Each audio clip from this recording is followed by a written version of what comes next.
You know that moment when your mind won't stop. You're lying in bed at night, exhausted, yet your thoughts keep circling. What you should have said, what you should have done, what might happen tomorrow, what you can't control but desperately want to, and the more you try to silence it, the louder it gets. That is the prison most of us live in daily, the endless noise of our own untrained mind. But the Stoics believed something different. They believed peace isn't found by eliminating problems, but by changing the way we meet them. They believed that even in chaos, there is a stillness available, if we train ourselves to live differently. And today, I want to walk you through 6 simple but powerful Stoic habits that can bring that peace into your everyday life. Habits that Marcus Aurelius practiced while carrying the weight of an empire. Habits that Seneca turned to while navigating betrayal and power. Habits that Epictetus taught even as he lived most of his life in chains. The first habit is morning reflection. Most of us wake up and fall instantly into the current of the world. Emails, messages, the rush of the day. But Marcus Aurelius began each morning with a grounding reminder. When you wake up in the morning, tell yourself, today, the people I deal with will be meddling, ungrateful, arrogant, dishonest, jealous, and surly. He wasn't being pessimistic. He was being prepared. He was reminding himself, the world will be difficult, but my peace depends on me, not on them. You can practice this by taking just 2 minutes in the morning. Sit quietly, breathe, and remind yourself, I will meet resistance today. I will meet difficulty, but I will also meet the chance to remain steady, calm, and free. That framing changes everything. The second habit is evening journaling. The Stoics saw the end of the day not as a collapse into distraction, but as a moment of accountability. Seneca wrote about reviewing the day, not with harshness, but with honesty. Ask yourself, where did I live according to my values today? Where did I fail? And what can I do better tomorrow? This isn't about perfection, it's about alignment. If you practice this nightly, you stop carrying the weight of unspoken regrets into tomorrow. You clear the slate, so peace has room to grow. The third habit is practicing voluntary discomfort. In a world that worships comfort, this may sound strange, but Epictetus reminded his students, if you only train in ease, you'll collapse under pressure. So, the Stoics would sometimes fast, or sleep on the floor, or walk in the cold without complaint, not because they loved suffering, but because they wanted to be free from its power. Try this in small ways. Skip the luxury once in a while. Take a cold shower. Walk instead of driving. Remind yourself, I can endure this. I don't need everything to be soft for me to be strong.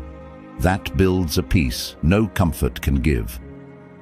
The fourth habit is reframing what you cannot control. At the heart of Stoicism is a simple division: what is up to me and what is not. Peace is found by refusing to waste energy on the second.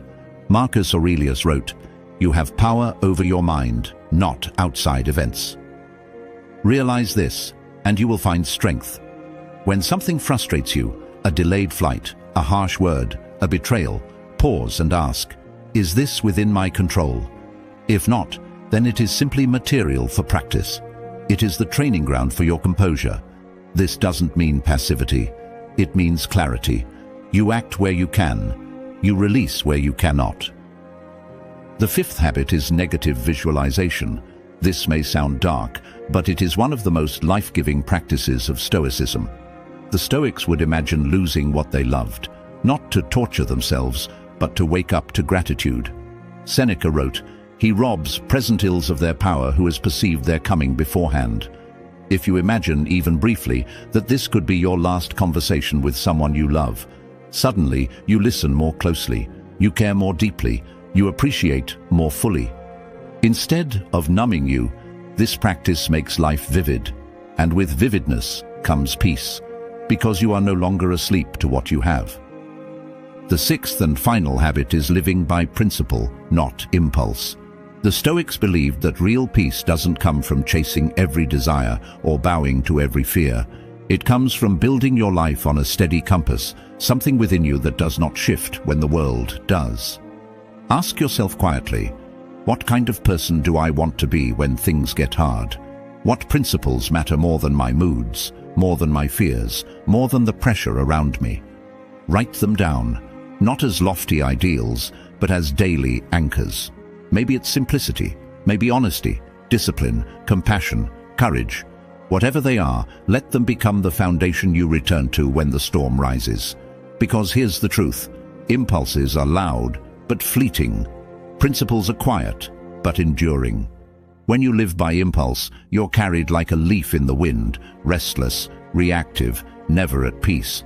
When you live by principle, you may bend, but you will not break. You will remain aligned, and alignment breeds peace. These 6 habits are not distant philosophies.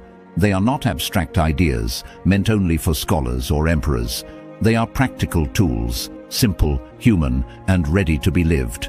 Wake with reflection, so the day does not catch you unguarded. Close the night with journaling, so regret does not follow you into tomorrow. Train yourself with voluntary discomfort, so life's hardships do not break you. Release what you cannot control, so your energy is not wasted on shadows.